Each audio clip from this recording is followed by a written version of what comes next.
Hello नमस्कार दोस्तों। आशा करता हूँ आपकी तैयारी बहुत ही अच्छी चल रही होगी और आप बेहतर से बेहतर अपनी प्रिपरेशन कर रहे होंगे। जो भाई हमारे जीके गुरु टेक्स चैनल के साथ नए जुड़े हैं उनसे प्लीज़ रिक्वेस्ट है चैनल को सब्सक्राइब करें और अधिक से अधिक शेयर भी करें। और जिन भाइयों ने हमारे जीके गुरु टेक्स चैनल को सब्सक्राइब कर रखा है उनके लिए बहुत बहुत धन्यवाद। आज की क्लास में हम जो सेकंड ग्रेड शिक्षक भर्ती है राजस्थान की, जिसमें प्रथम प्रश्न पत्र सामान्य ज्ञान जीके का पेपर होता है, जिसमें 100 क्वेश्चन आते हैं। 200 नंबर का पेपर होता है जिसमें 100 क्वेश्चन आते हैं, जिसके 2010 से 2025 तक जितनी भी सेकंड ग्रेड की परीक्षाएं हुई हैं उनमें आए हुए राजस्थान जीके और भी सामान्य ज्ञान के जितने भी प्रश्न हैं उनको हम लेके आए हैं। हर पेपर को सॉल्व कराया जा रहा है, जिसमें आज का पेपर है वो है द्वितीय श्रेणी शिक्षक भर्ती 2024 प्रथम प्रश्न पत्र है सामान्य ज्ञान का, जिसका एग्जाम 16 फरवरी 2025 को हुआ था। पीटीआई एंड लाइब्रेरियन का है, संस्कृत शिक्षा विभाग का पेपर है, जिसमें महत्वपूर्ण प्रश्न पूछे गए थे उनको हम सॉल्व करा रहे हैं।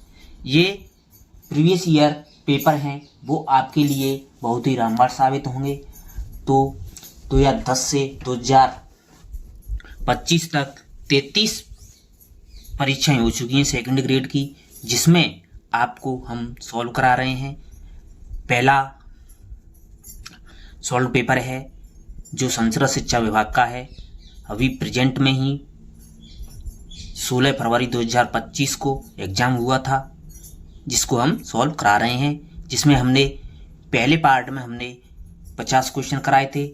आज दूसरा पार्ट है, इसमें 50 से आगे के क्वेश्चन कराएंगे।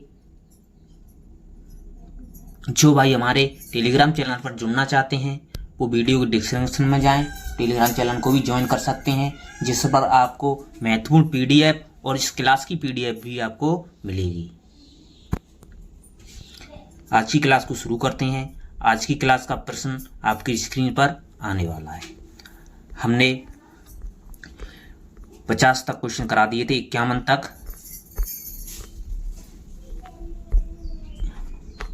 तक करा दिए थे,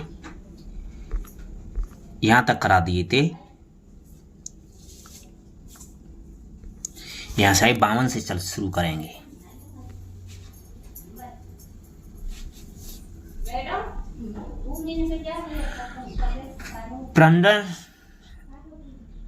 प्रचंड झांझा किन पवनों के साथ संबंधित है? क्वेश्चन पूछा गया है, क्वेश्चन नंबर 52 है। प्रचंड झंझा किन पवनों के साथ संबंधित है? व्यापारिक पवनों के साथ, मानसूनी पवनों के साथ, पछुआ पवनों के साथ, ध्रुवीय पवनों के साथ। अनुत्तरित प्रश्न, तो इसमें आपका सही जवाब हो जाएगा वो आपका पछुआ पवनों के साथ। जो प्रचंड झंझा है वो आपका प्रचंड झंझा पछुआ पवनों के साथ संबंधित है। ऑप्शन 3 आपका सही जवाब हो जाएगा। गजरता 40, प्रचंड 50, चीखता 60, ये सभी प्रसिद्ध पवने हैं। इसमें आपका सही जवाब हो जाएगा ऑप्शन 3 आपका सही जवाब हो जाएगा। जिन भाइयों ने अभी तक हमारी वीडियो को लाइक नहीं किया है उनसे प्लीज रिक्वेस्ट है वीडियो को लाइक जरूर करें और वीडियो को अंत तक देखें। दोस्तों आपका अगला सवाल दे रखा है, 25 मार्च 2024 को हुए वन अर्थ समिट की किस शहर ने मेजबानी की थी? Paris, Rio de Janeiro, Hong Kong, New York. अनुत्तरित प्रश्न, तो 25 मार्च 2024 को जो वन अर्थ समिट हुई थी जिसकी मेजबानी की थी आपकी हांगकांग ने की थी। किसने की थी? हांगकांग ने की थी। करंट के परिपेक्ष में क्वेश्चन था, इसका सही जवाब हो जाएगा ऑप्शन 3। अगला सवाल है आपका, निम्नलिखित में से किसने तिब्बत के पठार के ऊपर प्रचलित वायुमंडलीय दशाओं तथा मानसून के मध्य संबंध स्थापित किया था? एच फ्लोयन, एमटीएन, हेली, पी कोटेश्वरम। इसमें आपका सही जवाब हो जाएगा पी कोटेश्वरम। ऑप्शन 4 आपका सही जवाब हो जाएगा। अगला सवाल है आपका बहुत ही महत्वपूर्ण सवाल है दोस्तों। सूची 1 को सूची सेकंड से मिलान करना है दोस्तों। सूची 1 में दे रखे हैं पर्वत शिखर दे रखे हैं, सूची 2 में दे रखे महाद्वीप। कौन सा पर्वत शिखर कौन से महाद्वीप का है, ऐसे सुमेलित करना है। तो माउंट कोज़्की सिको, ये ऑस्ट्रेलिया में है। कहाँ है? ऑस्ट्रेलिया में है। माउंट मैकिन्ले है, वो आपका उत्तरी अमेरिका में है। कहाँ है? उत्तरी अमेरिका में। माउंट एल्ब्रुस है, वो आपका यूरोप में है। माउंट एल्ब्रुस यूरोप में है। माउंट किलिमंजारो अफ्रीका में है। तो आपका सही जवाब बनेगा, वो बनेगा आपका 3 4 1 2। अब 3 4 1 2 आपके पहले ही ऑप्शन में दे रखे हैं, तो ऑप्शन ए ही आपका सही जवाब हो जाएगा। जिन भाइयों ने अभी तक हमारी वीडियो को लाइक नहीं किया है, उनसे प्लीज रिक्वेस्ट है वीडियो को लाइक करें और चैनल को सब्सक्राइब भी करें। अगला सवाल दे रखा है आपका, कौन सा परमाणु ऊर्जा परियोजना राज्य में स्थित सुमेलित नहीं है। परमाणु ऊर्जा परियोजना दे रखी है और राज्य दे रखे हैं, पूछा है कौन सा सुमेलित नहीं है। नरोरा परमाणु ऊर्जा परियोजना है, वो उत्तर प्रदेश में है, बिल्कुल सही है दोस्तों। केंगा परमाणु ऊर्जा योजना है, वो आपकी कर्नाटक में आती है। कहाँ आती है? कर्नाटक में आती है, आंध्र प्रदेश में नहीं आती है, तो ये तो गलत हो जाएगा। कलपक्कम तमिलनाडु में है, बिल्कुल सही है। और काकरापार गुजरात में है, बिल्कुल सही है। तो दो ऑप्शन 2 है वो आपका गलत हो जाएगा, इसमें ऑप्शन 2 आंसर सही है। अगला सवाल है आपका,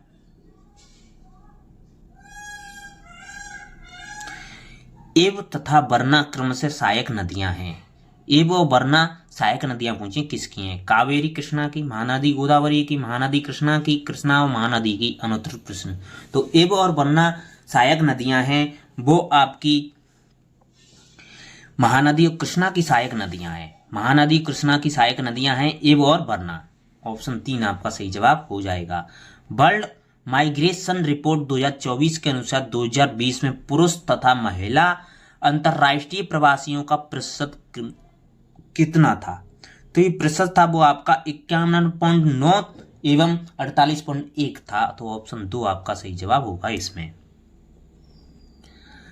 अगला सवाल है आपका,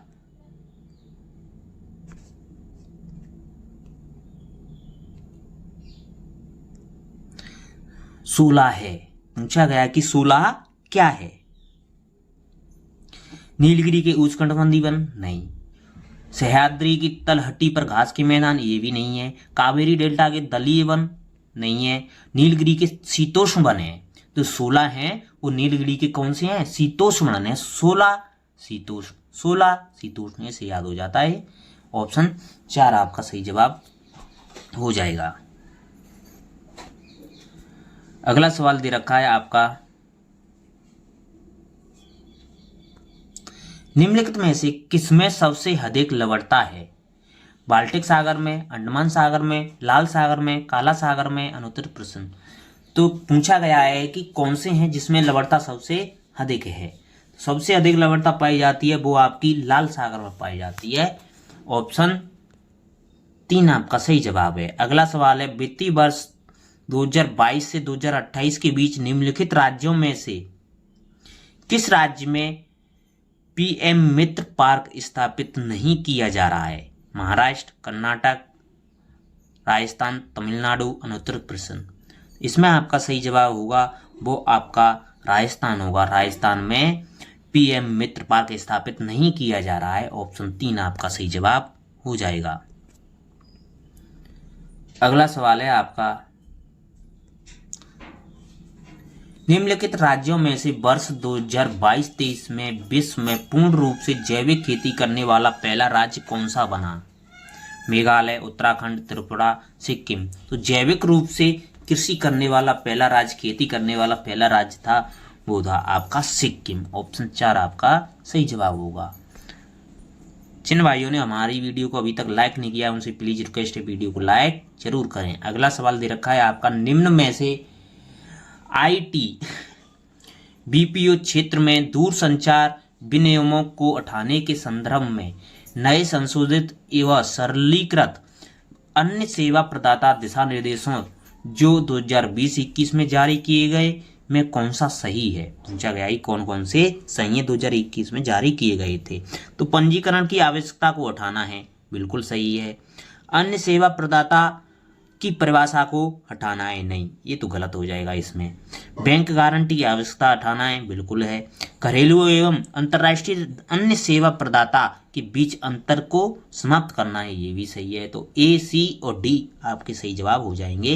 ए, सी और डी आपके कौन से ऑप्शन में दे रखे हैं? ए, सी और डी दे रखे हैं आपके ऑप्शन 2 में, तो ऑप्शन 2 आपका सही जवाब हो जाएगा। अगला सवाल है आपका, आत्मनिर्भर भारत के लक्ष्य को प्राप्त करने और इस्पात क्षेत्र को बढ़ावा देने के लिए केंद्र सरकार ने अक्टूबर 2023 में किस जिले में नगरनार इस्पात संयंत्र स्थापित किया था? तो नगरनार इस्पात संयंत्र स्थापित किया था वो आपका बस्तर में स्थापित किया था। कहाँ किया था? बस्तर में। ऑप्शन ए का आपका सही जवाब हो जाएगा। अगला सवाल है आपका, भारत के विदेशी व्यापार के संबंध में निम्न कथनों पर विचार करें। विश्व व्यापारिक निर्यात में भारत की हिस्सेदारी 2020 में 1.6% से बढ़कर 2020 में 1.8% हो गई है। बिल्कुल सही है दोस्तों।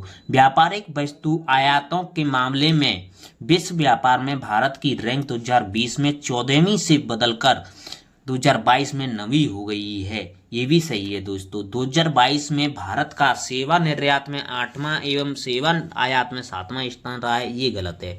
तो ए और बी दोनों ही सही हैं, तो ए और बी सही है, तो आपका सही जवाब हो जाएगा ए और बी वाला ऑप्शन 3 आपका सही जवाब हो जाएगा।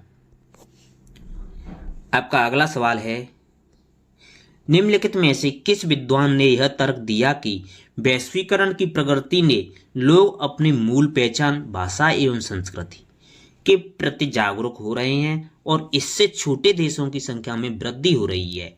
मिल्टन फ्रीडमैन, टेरी नार्डिन, नॉन नाइस्वेट, फ्रांसिस फुकुयामा। अनुत्तरित प्रश्न, आपका सही जवाब होगा वो आपका जॉन नाइस्वेट। ऑप्शन 3 आपका सही जवाब हो जाएगा।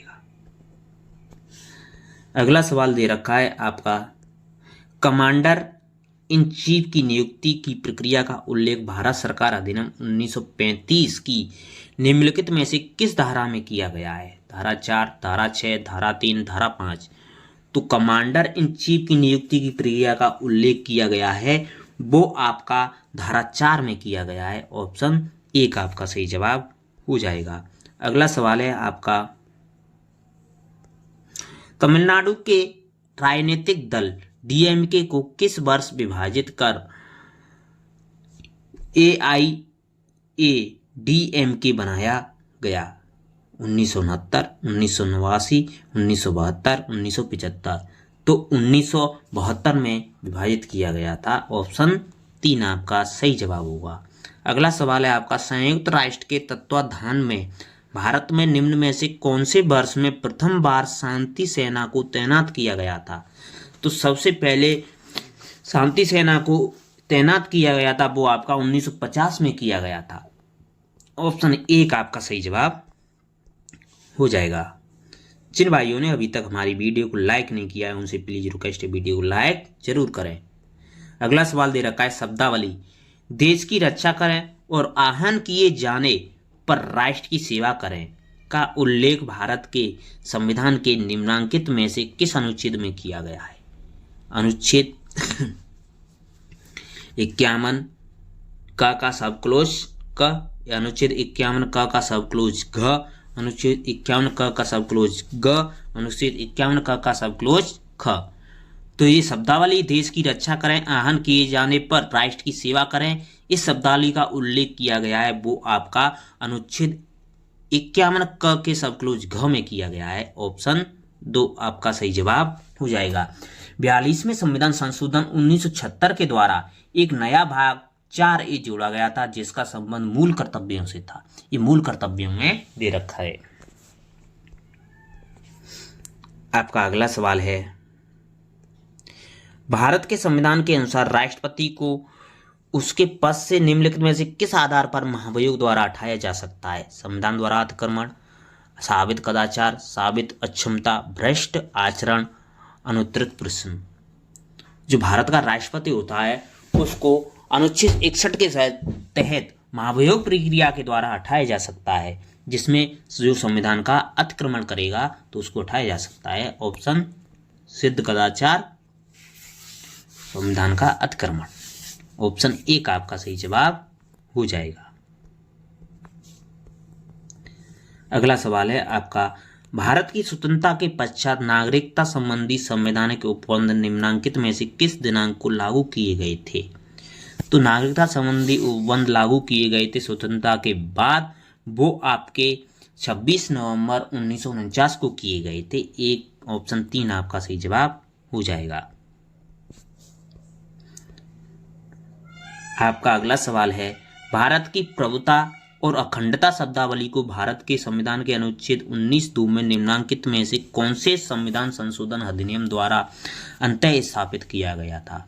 तो भारत की प्रभुता और अखंडता शब्दावली को संविधान में 16वें संविधान संशोधन के द्वारा जोड़ा गया था। ऑप्शन 4 आपका सही जवाब हो जाएगा।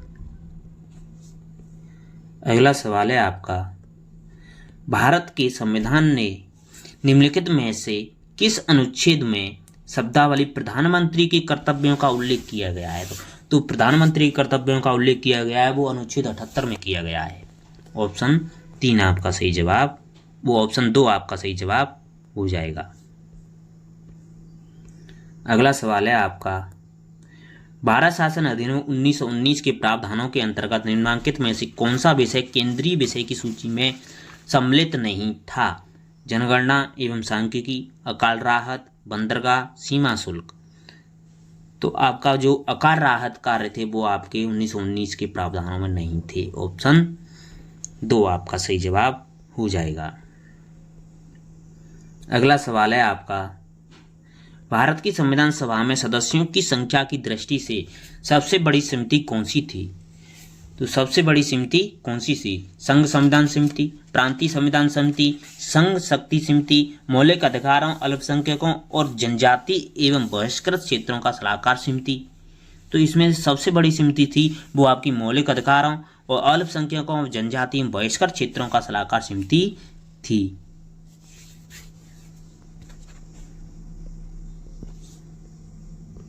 आपका अगला सवाल है, भारत शासन अधिनियम 1935 की 7वीं अनुसूची में विधायी सूचियों की संख्या कितनी थी? तो 7वीं अनुसूची में संख्या थी वो आपकी 3 थी। कितनी थी? 3। ऑप्शन 3 आपका सही जवाब हो जाएगा। अगला सवाल है आपका, लोकसभा निर्वाचन 2024 के संदर्भ में निम्नलिखित में से कौन सा राजनीतिक दल का नाम जीती गई सीटों की संख्या एवं सुमेलित नहीं है? तो कौन से दल ने कितनी सीटें जीती थी वो दे रखा है 2024 के लोकसभा निर्वाचन के संबंध में। तो तेलुगु देशम पार्टी ने 16 सीटें जीती थी, बिल्कुल सही है दोस्तों। जनता दल ने 12 सीटें जीती थी। शिवसेना ने 10 नहीं जीती थी, ये गलत हो जाएगा। शिवसेना ने 10 नहीं जीती थी। ऑप्शन 3 ही आपका सही जवाब हो जाएगा। अगला सवाल है आपका, निम्नलिखित में से क्या वैश्वीकरण एक पक्ष नहीं है? भू आर्थिक क्षेत्रों का उदय, राष्ट्र राज्यों की प्रभुसत्ता का क्षरण, अंतर्राष्ट्रीय एनजीओ की भूमिका में गिरावट, हवे शासन का विप्रदेशीकरण। अनुत्तरित प्रश्न, इसमें आपका सही जवाब हो जाएगा वो अंतर्राष्ट्रीय एनजीओ की भूमिका में गिरावट। ऑप्शन 3। अगला सवाल है आपका, शांतिपूर्ण सह अस्तित्व के 5 सिद्धांतों पंचशील की संयुक्त घोषणा भारत ने किस देश के साथ की थी? चीन, मिस्र, सोवियत समाजवादी गणराज्य संघ, इंडोनेशिया। अनुत्तरित प्रश्न, तो आपकी एक ये थी आपकी चीन के साथ। ऑप्शन पंचशील समझौता हुआ था वो चीन के साथ हुआ था। ऑप्शन 1 आपका सही जवाब हो जाएगा। अगला सवाल है आपका, स्वयं की असफलता के लिए बाहरी कारकों पर जिम्मेदारी डालना कौन सी रक्षा युक्ति है? तो स्वयं की क्षमता असफलता के लिए बाहरी कारकों पर जिम्मेदारी डालना ये रक्षा युक्ति होती है युक्तिकरण। स्वयं की असफलता के लिए दूसरों पर थोपना युक्तिकरण होता है। ऑप्शन 4 आपका सही जवाब हो जाएगा। अगला सवाल है, निम्नलिखित में से कौन सा एक सामूहिक अशाब्दिक बुद्धि परीक्षण का एक उदाहरण है। सामूहिक अशाब्दिक बुद्धि परीक्षण का उदाहरण पूछा है दोस्तों। पिंटर पैटरसन स्केल नहीं है दोस्तों। सामूहिक अशाब्दिक बुद्धि परीक्षण रेवेन के प्रोग्रेसिव मैट्रिसेस परीक्षण बिल्कुल है, यही है अशाब्दिक सामाजिक अशाब्दिक बुद्धि परीक्षण, यही है। कोहोस ब्लॉक डिजाइन परीक्षण नहीं है। आर्मी अल्फा परीक्षण नहीं है। तो ऑप्शन 2 ही आपका सही जवाब हो जाएगा। अगला सवाल है आपका क्रिया प्रसूत संबंध अनुबंधन सिद्धांत के अनुसार जिस पुनर्वलन अनुसूची में प्राणी को प्रत्येक उपयुक्त अनुक्रिया को रोकने के बाद पुनर्वलन मिलता है उसे क्या कहा जाता है? तो प्राणी को रोकने के बाद जो पुनर्वलन मिलता है उसको सतत पुनर्वलन अनुसूची कहा जाता है, सतत पुनर्वलन कहा जाता है। ऑप्शन 3 आपका सही जवाब हो जाएगा। अगला सवाल है आपका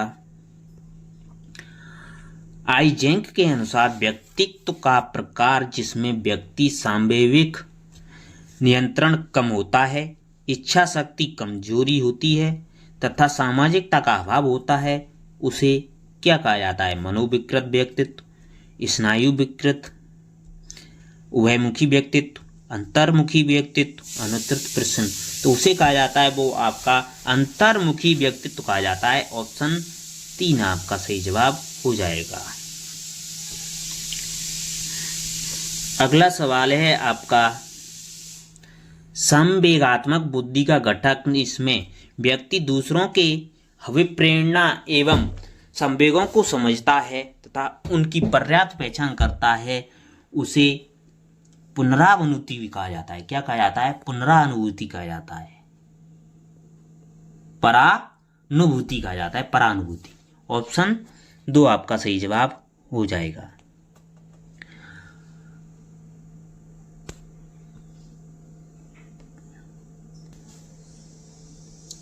अगला सवाल दे रखा है आपका व्यक्तित्व मापन का विषय आत्मबोधन परीक्षण TAT है। प्रयोगात्मक तकनीकी, वस्तुनिष्ठ तकनीकी, व्यक्तिपरक तकनीकी, प्रक्षेपण तकनीकी। तो TAT टेस्ट है वो आपका टेस्ट है वो प्रक्षेपण तकनीकी है। कौन सा है? ऑप्शन 4 आपका सही जवाब हो जाएगा। अगला सवाल है जब पूर्व अर्जित ज्ञान अनुभव तथा प्रशिक्षण की किसी नवीन ज्ञान को अर्जित करने में बाधक होता है या उसे कमजोर करता है उसे क्या कहा जाता है? ऋणात्मक अंतरण, शून्य अंतरण, क्षैतिज अंतरण, धनात्मक अंतरण। तो जो कमजोर करता है उसे कहा जाता है आपको ऋणात्मक अंतरण कहा जाता है। ऑप्शन 1 आपका सही जवाब हो जाएगा।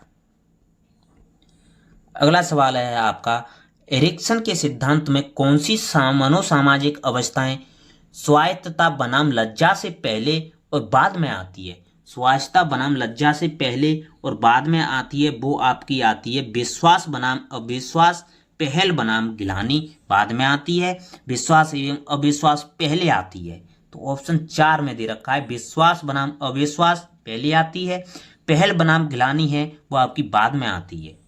तो ऑप्शन 4 आपका सही जवाब हो जाएगा। अगला सवाल है आपका निम्नलिखित में से कौन सा प्राथमिक अभिप्रेरक का उदाहरण है? शक्ति, उपलब्धि, भूख, अनुमोदन। तो प्राथमिक अभिप्रेरक का उदाहरण है वो आपका हो जाएगा भूख। ऑप्शन 3 आपका सही जवाब हो जाएगा।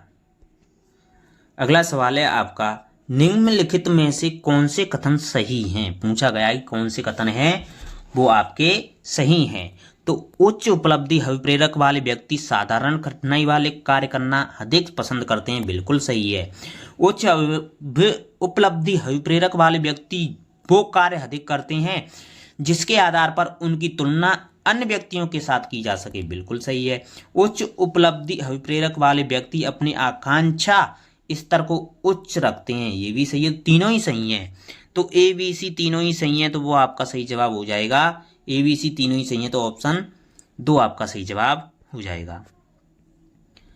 अगला सवाल दे रखा है आपका, पियाजे के संज्ञानात्मक विकास के सिद्धांत में एक प्रक्रिया जिसमें एक बच्चा अनुभव को समझने के लिए अपने स्कीमा को रूपांतरित एवं संशोधित करता है उसे क्या कहा जाता है? साम्य धारण, परिपक्वता, आत्मसातकरण, समायोजन, अनुत्तर प्रश्न।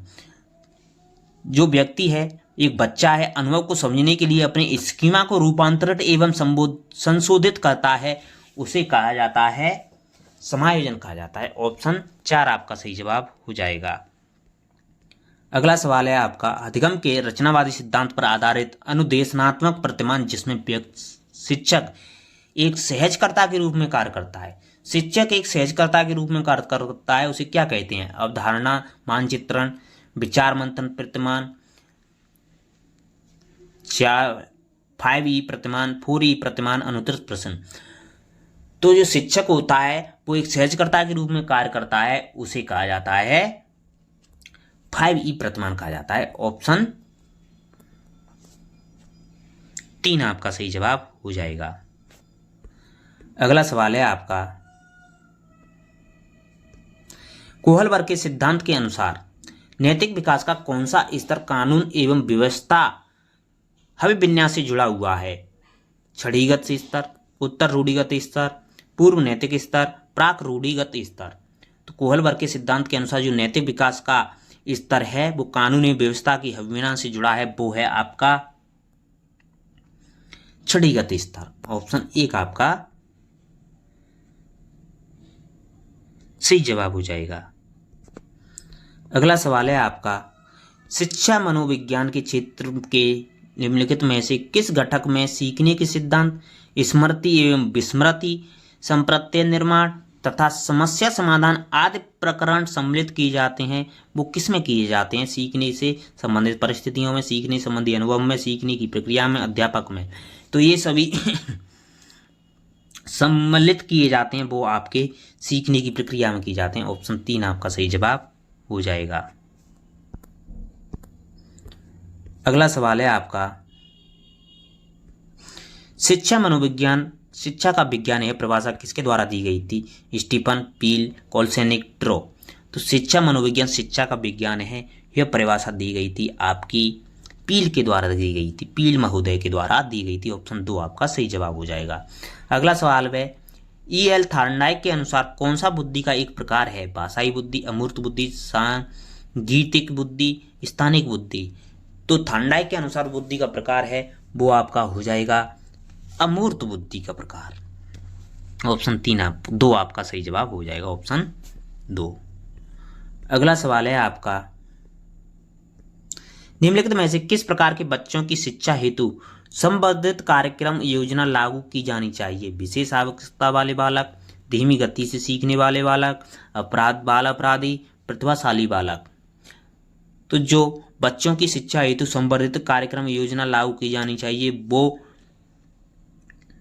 आपकी जो प्रतिभाशाली बालक हैं उनके लिए की जानी चाहिए। ऑप्शन 4 आपका सही जवाब हो जाएगा। अगला सवाल है आपका, निम्नलिखित में से कौन सी विशेषता अभिवृत्ति के अर्थ के संबंध में सही नहीं है? अभिवृत्ति के अर्थ के संबंध में सही नहीं है। अभिवृत्ति सदैव सकारात्मक होती है? नहीं दोस्तों, अभिवृत्ति सदैव सकारात्मक नहीं होती है, विकास होता है।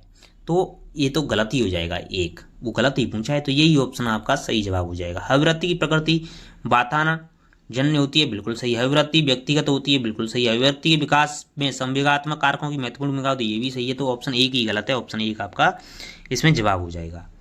अगला सवाल है आपका, मिनेसोटा दैशिक संबंध परीक्षण क्या मापता है? अभिवृत्ति, अभिरुचि, आत्मसंप्रत्यय, अभिक्षमता। तो मिनेसोटा दैशिक संबंध परीक्षण है वो आपका अभिक्षमता को मापता है। ऑप्शन 4 आपका सही जवाब हो जाएगा। अगला सवाल है, आखिरी सवाल है दोस्तों, पूछा गया है, वैयक्तिक भिन्नता के अनुसार शिक्षा प्रदान करने हेतु अध्यापक बच्चों की विभिन्न क्षमताओं का अध्ययन निम्नलिखित में से किस परीक्षण द्वारा कर सकता है? बुद्धि परीक्षण, संचित अभिलेखन परीक्षण, उपलब्धि परीक्षण। अब नीचे दिए गए कूट के अनुसार चयन करना है दोस्तों। तो जो व्यक्तिगत भिन्नता के अनुसार जो व्यक्ति की विकसनता होती है उनके अनुसार शिक्षा प्रदान करने हेतु अध्यापक बच्चों की विभिन्न क्षमताओं का अध्ययन कर सकता है। वो आपके परीक्षण है, बुद्धि परीक्षण से भी कर सकता है, संचित अभिलेख परीक्षण पत्र से भी कर सकता है, उपलब्धि परीक्षण से भी कर सकता है, तीनों से ही कर सकता है। ऑप्शन 2 आपका सही जवाब हो जाएगा। थैंक यू दोस्तों, धन्यवाद। अगर आपको वीडियो पसंद आई है तो लाइक करें और अधिक से अधिक शेयर भी करें और अपनी तैयारी को बेहतर से बेहतर जारी रखें। कल हम आपके लिए दूसरा मॉडल पेपर लेके आएंगे। जो सॉल्व पेपर है दूसरा वो आपका होगा संस्कृत शिक्षा विभाग का ही पेपर है जो 29 दिसंबर 2024 को हुआ था। 29 दिसंबर 2024 को हुआ था। संस्कृत शिक्षा विभाग का ही पेपर है, जीके का फर्स्ट पेपर है, प्रथम प्रश्न पत्र है सामान्य ज्ञान का। 29 दिसंबर 2024 को हुआ था संस्कृत शिक्षा विभाग का। इसकी क्लास लेके आएंगे कल। थैंक यू, धन्यवाद। अपनी तैयारी को जारी रखें।